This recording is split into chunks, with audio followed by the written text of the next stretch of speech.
السلام عليكم ورحمة الله وبركاته. أنت أسكت ولا ليال والمحاضرات كأن نهرب من قادنا مسلسل كتاريخ لها حوالي بين غير كلاجيان ظروفه معين وجه تدرتت حق التسلسل كيسين السبوح جيلنا الحوان كبدل لي ولا له أضع صدي محاضرات أما محاضرات كي نوجد بتاريخ صراع مهردن كام دجال جيس كأفريقيا كصعدة يا ماشي سلك كوهيان إن صهر مريا ولا له أضع صدان صادرت الدمرك أصهر مريني إنه إن شاء الله تعالى كأقبلنا أما كأجيب إن طلب كذا إن شاء الله waxaan marka hore ka horeysiinayna walaalayaal mantiqadan horta la yiraahdo bariga Afrika ama qarnul Afriqi ana bariga Afrika ku balaarinay qarnul Afriqi yaadaga basharka ku nool horta maxay yihiin xagee iska kala yimaadeen xadaaradooda iyo ilbaxnimadoodu si xagee bay salka ku haysaa maxay iska kala yihiin haddaan soo koobkoobo waxa weeye saddex qaybood bay u kala kacaan dadka bariga ama geeska Afrika ku nool niman la yiraahdo amxaaro iyo tigray oo isku dada waxaan uga jeedaa isku meel kama soo wada jeedaan meel kuma wada abtirsadaan amxaaradu waa jinsi ka duwan dadka afrikaanka kale intooda kale ama afrikaanka waxa loo kala qaybiyaa kushuti iyo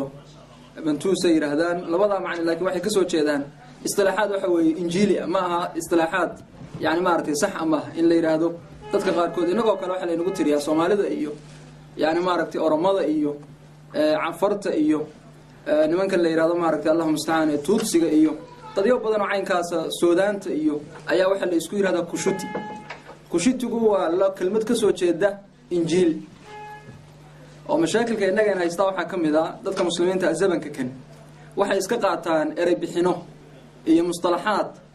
aanay ka fiirsanin meesha ay ka soo jeedaan markaas waxay ka dhigaan xaqaa'iq caadi oo jirta qofkii marka doodka keeno yiraahdo war waxan sidan sax kuma aha xalaga yaab in loo qaato nin khaldan ama wararsan inuu yahay ala kullin dadka ku nool geeska Afrika labaan kala saarayna insha Allah labadaan kala saarayna waxaynu ku binaynaynaa aabe iyo awow ay ka soo wada jeedaan ku binayn mayno ku dhismayno waxaynu ku dhisaynaa calaaqad taariikhi oo si gaar ah uga dhaxaysa daraf kastaba daraf waa nimanka la yiraahdo Tigrayga iyo Amxaarada iyo Tigrayga waxa ka dhaxaysa cilaaqo taariikhi ah cilaaqo diini ah sidaan arki doonno insha Allah ta'ala waligoodna ma kala harin mana kala haraan waxayna u haystaan ummadda ku nool geeska Afrika inay iyagu asiyaad u yihiin iyo boqorro inay iyagu xukumaan mooyee in ay cid kale xukuntaaba ama inay iyaguba si gaar ah isu xukumaan inay khaldan tahay sida aynu muxaadaraadkeena musalsalka ay noo socon doonaan ku arki doono insha Allah ta'ala inta kale waa wixii soo haray ama labada qaybood kale qaybi waa cafarta oromada iyo Soomaalida iyo inta kale canfarta iyo oromada iyo Soomaalida maxaan isu raaciyay waxa ka dhaxeeya dhaqan diinba ka soo koobada wada muslim laakiin waxa ka dhaxeeya dhaqan waxa kale oo ka dhaxeeya af soo kuma baraarugsanidin in afkan Soomaaliga iyo afka cafarta iyo afka oromigu ay taqriiban yihiin afaf aad iyo aad isugu dhow hadii alla ka dhigo insha Allah ta'ala muxaadaradeena habeen dambe waxaan keeni doonaa biidnillah kalimaad aad u fara badan leh idinku waad baari kartaan afkan la yiraahdo khaasatan af oromiga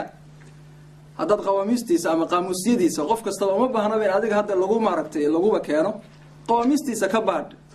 netka ama internetka dad doonto ka baad fiiri bal qaamuus oromiya fiiri qaamuus oromiya af ingiriisi ama af oromiya af carabi bal hada fiiri alla tacajubaysa waxaad ku shakiyaysaa waqtiyada qaar kood yani waxa weeye maaragtay labadan afkeeba afkii Soomaaliga ah keeba salaxday kaleexday waa kuma oo maaragtay khaldamay oo luqad kale waxyaalo kale ku darsameen keebaasi asala waxyaana aad la yaabayso waxa kamid ah midalan tirada oo kale kulli aan wanaad la tacajabo oo aad leeynooga saxan yahay ninka oromiga markuu tirinayo 1 iyo 2 iyo 3 iyo 4 iyo 5 iyo 6 iyo waxa soo wadaysan inagu wadno 20 iyo 30 iyo 40 isaas buu akhrin sida inagu waan niraahno halka inagu marka aynu konton kale nahay tirada 5 markay buuxsanto aynu konton ka niraahno isagu wuxuu oranayaa 50 طيب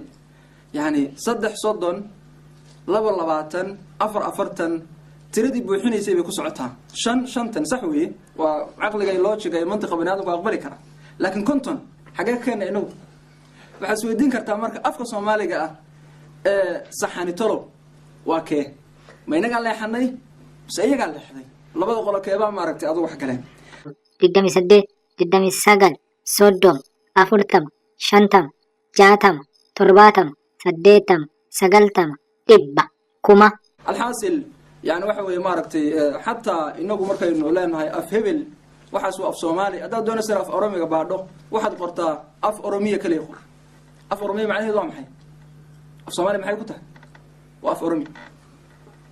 ninka oromiga markuu leeyahay luqa markuu isticmaalaya wuxuu isticmaalaya maxay? af. wuxuu leeyahay af oromi, af soomaali, af ingiriisi, af carabi, caynkaas buu oranaya. ayib cafartuna iyaguna xagga luqada way naga yar durugsan yihiin, laakiin xagga dhaqanka way nooga dhow yihiin nimankaan la yihahdo oromada way nooga dhow yihiin. ayib saddexdaa qolo marka iyagoona israacinaya insha allah. dhaqan baa ka dhexeeya, muuqaal baa ka dhexeeya, af baa ka dhexeeya baan oran karaa. waxaa kaloo hadda intaba kasii weyn oo ka dhexaysa maxay? diin iyo taarikh. waxaa ka dhexaysa diin oo dadood muslima taqriiban, xoogaa oromaa marka laga reebo. waxaa kaloo ka dhexaysa taarikh. taarikh dagaal, taarikh deegaan oo ay kula jireen weligoodba labadii qolo halaan usoo sheegnay ee ahaa oromada iyo waxaan leeyahay maaragta amxaarada iyo nimanka leero tigray. ayib labadaa qolo ee waaweyn marka waxa weheliya oo had iyo goor iyagu zacaamada iyo inay maaragtay geeska africa xukumaan ama inay iyagu ka taliyaan ama inay iyagu dhaqankooda ku fido iyo diintooda inay ku fido had iyo goor u socda. waxa weheliya dadyo kaloo iska fara badan oo qaarkood ama cawaam yihiin ama qowmiyado kaloo fara badan oo marka ama kristan noqon karo ama islaam noqon karo ama waka, laakiin un labadaa qolo on ku kala biira oo kala raaca. ayib dadka markaa deegaanka degan waa saas. see bay u kala degan yihiin marka? see loo kala degan yihin? xaggee la kala leeyahay? geeska africa marka laba gobol laga reebo, mantiqada amxaaradu degto gojaar iyo mantiqada ay degto nimankan la yihahdo ay degaan tigrayg oo caasimadooda aksoom ay tahay, waa laba gobol oo marka weliba loo eego ethoobiada hadda jirta marka loo eego aada isaga kooban. intaa marka laga reebo inta kale dhulkaas weyn waxaa degaa dad muslimiin oo islaam xoogay yaroo iska cawaama ama diime kala haysta ama dadaan la tiraba badanba lahayn oo yuhuud iyo waxyaala caynkaas ah ayaa maaragtay weheliya. kuwa sheegidooda ictibaar male. dhulka intaa kale waxaa degan waa maxay? waa dad islaam. ayib haddii alla ka dhigo insha allahu tacala habeen damba biidn illah waxaynu soo cardin doonaa khariidada ama maabkii intii aanay burburin wixii la oran jiray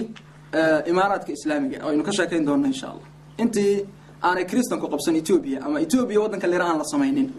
samaynta etoobiya waxaan filaya inaad la socotaan inay hadda tahay wax cusub ay tahay waddan etoobiya la yihahdo oo aanu jiri jirin. intii aan isaga la samaynin ka hor oo isticmaarku aanu samaynin oo magaca aanu u bixinin intuu u raaraadiyey khariidadu siday ahayd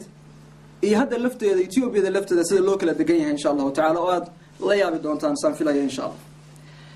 inta haddaan kaga gudbo yaa dega seesoo loo kala degaa waxaan ku dari doonaa insha allahu tacala xadaaradooda. maxay xadaaro dadkaasi leeyihin? nimanka la yidhaahdo amxaarada iyo tigraygu waxay leeyihiin waliba khaasatan nimanka tigrayga la yidhaahdaa xadaaro xoogay la oran karo waa yar qadiim oo way horeysay bay leeyihiin. diinta ay qaateen diinta maaragtay masiixiyaduna ay sii xoojisay oo marka xadaaradooda lama inkirayo. laakiin nimanka la yihahdo amxaaradu maaha dad xadaaro leh, waa dad maaragtay aada iyo aada u maaragtay hooseeya. waxna waan ka tilmaami doonaa insha allahu tacala. amaa kuwa qolyahan kale soomaalida iyo oromada iyo cafarta iyo dadkaasi maxay xadaaro leeyihin? waxay leeyihiin xadaaro ka qadiimsan tan ay lahaayeen nimankan la yidhaahdo tigrayga iyo amxaaradu oo iyagu ku siman inayba la tacaamulaan. waxa la isweydiiyey xadaarada tigraygu intee bay ku siman tahay? magaalada aksoom la yihahdo yaa aasaasay? intee bay ku siman tahay? si kastoo loo badiyo oo loo fogeeyo xadaarada dadka dhulka soomaaliya hadda la yihahdo deganaa soomaalidan iyo ummadaha kale maaragtay allah mustacaan ay isku meel kasoo jeedaan ee haddana isku diintaba yihiin isticmaalku dee kala qoqobay hadda aan is aqoonin. dadkaasi xadaarada ay lahayn waxay ku sinayd ilaa ma waqtigii faraacinada oo maaragtay tijaaro iyo heshiisiye iyo qoraalle iyo wax la isdhaafsiisan jiray. ayib inta haddaan kaga gudbo qabla alislaam insha allahu tacala waxba kusii tigaali maayo biidn illah. mar baan in yar uga soo laaban doonaa insha allah. waxaan isweydiin karnaa ama in la sharxo u baahan iyaduna labadan kelmadood ama kalimaadkan aanu hadda sheegayno qowmiyadahan Soomaali Allahu musta'an Tigray Habashi Amhara Ethiopia kalimaadkan xagee ka soo jeedaan iyaga laftooda seebaysa calaaqa inaga inoo leeyihiin xiriir kelmadda la yiraahdo Habashi horta waa kelmad Carabiya waxaa la mid ah kelmadda la yiraahdo Abyssinia ee aad maqasheen Greega waa kelmadda Habashi oo la taxriifiyo yani Habashiya oo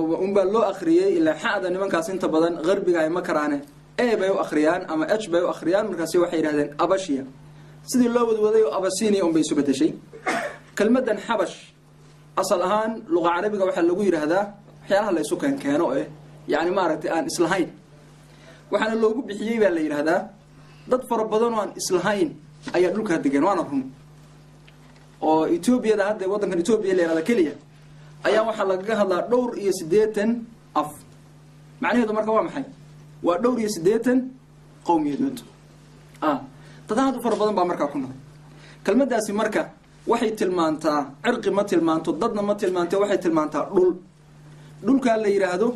yani maaragtay geeska Afrika inagu aan wax ka degno nimankan hadda aynu saysanaay wax ka degaan dhulkaas oo dhan baa waxa la yiraahdo ardul Habash lama kala laha marka jinsi gaarna ma tilmaanto qof aliyaale iyo qofkii maaragtay Allahu musta'an dhulka degaaba waa la isaga idlaaqi karaa wax Habash laakiin kelmadaasi muslimiintu way ka carareen waqtiyadii dambe waliba waqtiyada aynu ishaaro doono qarniyada dhexe muslimiintu aad bay uga carareen in qofka muslimka la yiraahdo Habashi baa tahay gaar ahaan Soomaalidu waxa marka kelmadaasi keentay in si gaar ah loogu daayo nimankii gaalada ahaa kristanka khaasatan Amxaarada iyo Tigray nimankaas si gaar ah loogu daayay kelmadda la yiraahdo Habashi amma ummadda intii kale way ka carartay kelmadda halka iga dhig marka Amhara ama Amhara waxay ka soo jeedaa baa la yiraahdaa luqo qadiim ah oo maaragtay Allahu musta'an nimankaas ay ku hadli jireen oo luqada Amhariya la yiraahdo cidii marka luqada ku hadashay oo dhan marka yani maaragtay waxa loo bixiyay Amhariyiin ama Amhara loo bixiyay xagee ka soo jeedaan yani waxa weeye Nabi sallallahu alayhi ka soo jeedaan iyo xiraacinkaas la akhriya laakiin ma aha taariikhdaas taariikh sax ma ah taariikhdaas sax ma ka soo gudub insha Allah ta'ala Soomaali waxaan filayaa dad badan baa ka taagan waxba iyada isku sii hawli mayno ma Soomaal bay ka timi ma maaragtay Allahu musta'an oday bay ka timi Soomaali la yiraahdo la taxriifiyay يعني waxa weey maaragtay waxyaalo badan baa loo sheegay alxaasil laakiin waxba hadda macna fara badan inoo sameyn meesha inaynu kelmadaasi biyadhiijino maxay yeelay wax ka dhalanaya fara badan baan iyadana jirin waxa cusubba saynu arki doono dadkan Soomaalida la yiraahdo hadda goorma Soomaalinimada loo bartay lafteeda cusubba oo la isku haysta waayadii hore waa Maqdishiin waa la oran jiray Zayliciin baa la oran jiray Cadaliyiin baa la oran jiray xeerankaas la oran jiray goorma ay soo baxday Soomaali in la yiraahdo waxa la oran karaa waqtigii Axmed Gureyb wax badan kama fogay inay soo baxaan dad la yiraahdo qabiilatu Soomaal Soomaalida hadda iyagu maxay isu kala saareen boqol qabiil bay isu kala saareen Soomaal dad la yiraahdo qabiilatu Soomaal qabiilo Soomaaliyeed yani waxa weey maaragtay jifidii reer Soomaali oo jihaadka dhinac kaga jira oo isku mid alxaasil intaasi walaalayaal waa iska unka muqaddima iyo maaragtay Allahu musta'an dadkaasi meelaha ay ka soo kala jeedaan insha Allah ta'ala dadkan oromada la yiraahdo ama gaalada dadka qaar kood ay u yaqaanaan iyaga laftoodu culimada qaar kood baa waxay yiraahdaan Oroma waa asal ahaanba waa magaalo ku taala dhulkan hadda aynu ka sheekeynaa maaragtay Allahu musta'an Ethiopia la yiraahdo meeshaasna loogu abtiriyay baa la yiraahdaa laakiin waxaad moodaa inay magaalo ka abweyn yihiin dadka oromada la yiraahdo waa dadka ugu xadaara liita dadka muslimiinta ee dhulka degan magaalooyinba ma aanay aqooninba dad iska hamajaba ahaayeen inay inta magaalo yeeshaan magaalada lagu abtiriyo iska badhaafi magacan gaalada la yiraahdana laba qisaba waa la sheegaa qiso waxa la yiraahdaa waxay yiraahdeen nabiga Maxamed alayhi salatu wasalaam waqti qadari laakiin qiso sugan maaha nabiga alayhi salatu wasalaam cid u soo diray baa leeyahay nimanka aabahood oo yiri maaragtay war islaam markaas wuxuu yiri ma islaamay ninkii marka nabigu u soo diray taariikhdaas ay dhigayso laakiin taariikh sax ma aha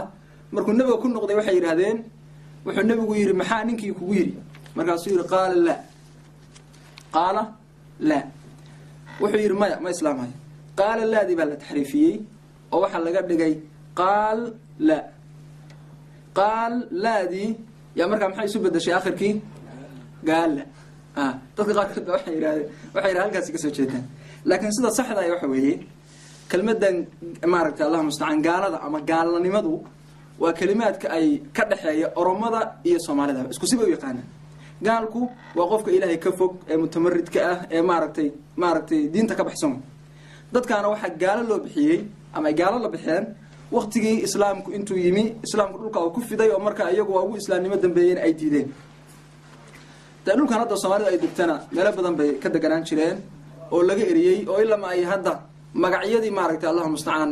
wali sii wata طيب